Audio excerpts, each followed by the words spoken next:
Aloha Nerd and Geeks. I'm Garrick. This is Van. Hello. Hey, first of all, thank you for joining us for the whole season of My First Impression Tabletop Reviews, because we did it to 3 seasons. Wow. 3 seasons. We're going up to our 4th, and we couldn't have done this without you guys. Absolutely not. So I thought it might be a really good idea for us to go through the year 2018 and go over our top 10 games of 2018. So I have my list. I have no idea what's on your list. I'm pretty sure our lists are so different in different directions. That's true. Yeah. That's very true. Yeah. You are the enthusiast. I'm like the regular kind of guy. It's like, Well, do you have a requiem for it? Is there certain things that you're looking for when you're doing your top 10? Oh yeah, that I like playing them. Oh well, I think that's vital. I do have a preference. I have a preference towards Euro games. So. Really? I think I'm into the Ameritrash kind of thing. So stuff with high theme. I'm pretty sure you hate the Euro games. So well, let's see, right? Yeah. All right. So we're going to the top 10. If you have a top 10, you can leave it in the comments below. We would love to know what you guys do. Absolutely. All right. So number 10.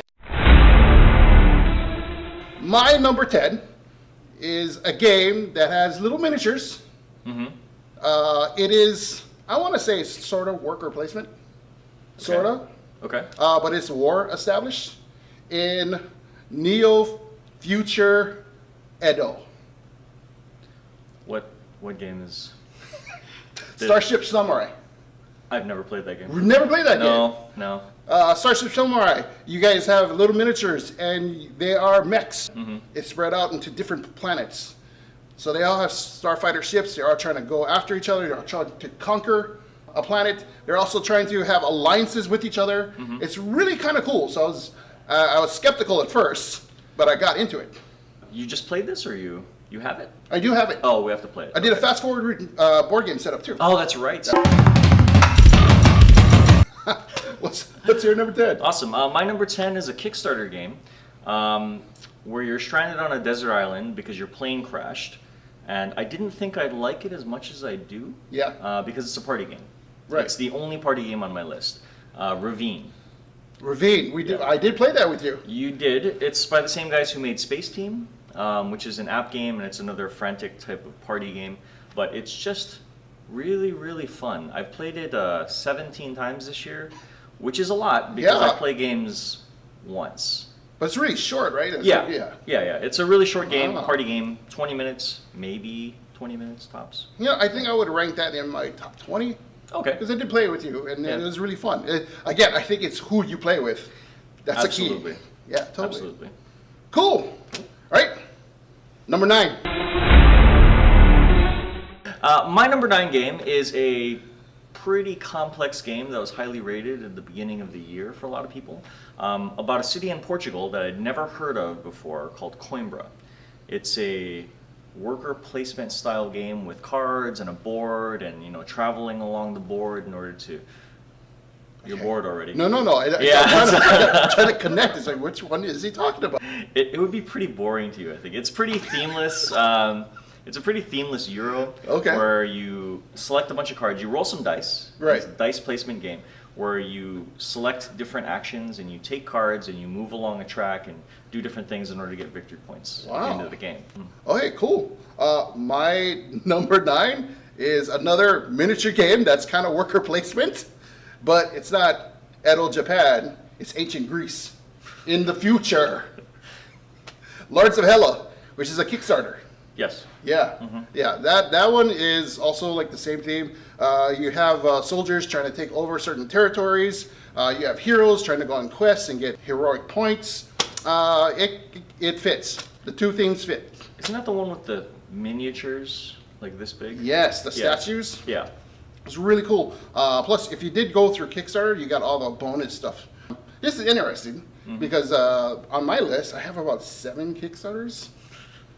Mine actually originally had a bunch of Kickstarters and then I took them all away. I think mine's about 50-50. 50-50? Oh, that's fair. That's fair. All right, cool. On to number 8. Number 8 for me is a game that I think everyone of all ages will love. Oh? Yeah. It's not a Kickstarter, that's for sure, and you can find it in Target. You know which one I'm talking about? There are a lot of Target games. I'm talking about Villainous from Oh. Wonderforge, the Disney Villainous. So if you're into Disney movies or just Disney villains in general, this game kind of perfectly matches. One of the things I like about this game is that every single character you play has a different objective, and you are trying to be a villain and stop the other guy from winning. So very cool. I thought that was an awesome way to get the theme involved. Yeah, it's a very well done game for a mainstream game. Yeah. And Target's really stepping up their game. They are. I really enjoyed it, and that was on my top 22. My number 8 is a game that I think you love. It has that whole theme for your first 2 games. Oh, where yeah. It's kind of a historical game, a Western game. Oh, okay. I think I know what you're talking about. A game that I completely regretted not backing on Kickstarter and paying $100 for because it's like $150 now, and I don't. Yeah, anyway, it's an adventure game called Western Legends. Western Legends. Yeah, I've played it twice, not my copy. I played your copy. Oh, yeah. Yeah, thanks. I had fun. Whenever we have parties too, we always take that out. I appreciate the regrets you gave me. Oh, of course, of course. For I'm not- glad I regretted you. That was number 8. On to number 7. 7. My number 7 is, I know I said that I didn't have a lot of Kickstarter games on here. It's a Kickstarter game where you start as a reviled scumbag and you're trying to vindicate yourself. It's an adventure game called Vindication. Yeah. The box is humongous. I waited a long time for this game. It was originally called Epoch the Awakening, but Vindication, I guess, they felt that could be protected better from, just the general word. So it's a game where you're a scumbag and you get thrown overboard and you end up on this island and you try to gain your prestige back. It's pretty fun. Really? You haven't played it yet? I have not played that game. Oh, okay. I've heard many things about that. In fact, I think there's a lot of people that have that game in their top 10. Yeah. It's a sandbox game though, right? Yeah. Oh. It's kind of like Western Legends, actually. Right. Yeah. I like those kind of things where it's sandbox and you can explore any way you want.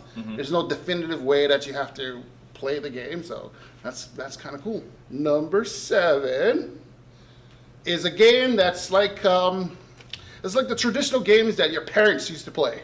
I'm talking about Password. So if they even made a game show out of that, but this one's a little bit different because it's taking the team aspect and you are trying to intercept another player's code. Oh, I know what game you're talking about. Yes, Decrypto by Yellow Games. I was very surprised by that game. Yeah? Yeah, we did a review on it. We did? And it was really kind of cool. I got a lot of people involved with it. They keep on wanting to play it over and over again. I think that's, for some odd reason, the traditional Password game that has transcended and become code words and other things have actually made it to another level. It did have that 80s feel because it had those did. cards with the, where you have the red lens and you look Right. through it. Yeah. Yeah, I remember that. That was kind of cool too. So a lot of nostalgia, a lot of new age stuff too, and very cool because you are working with teams and you're trying to intercept stuff. So on to number 6. All right. Number 6. I'm going to pronounce this horribly. Okay. Teotihuacan. Oh, is that an Aztec? Yeah. It's Oh. the Aztec City game, where it's another one of those worker placement type of games Yeah. where it's a big board, Euro style. It was a very sought after game this year by NSKN. Yeah, so there's a bunch of tiles that look like what is that Chinese game? Mahjong? Mahjong. It looks kind of like that. I thought that's what it was when I first saw people playing it. But That's just what I thought you were playing too. yeah. You're building a temple, like a Cool. yeah. My number 6 is Mask of the Red Death. I thought I'd just get out there and just say it without saying too much. Mask of the Red Death. I am into Edgar Allan Poe.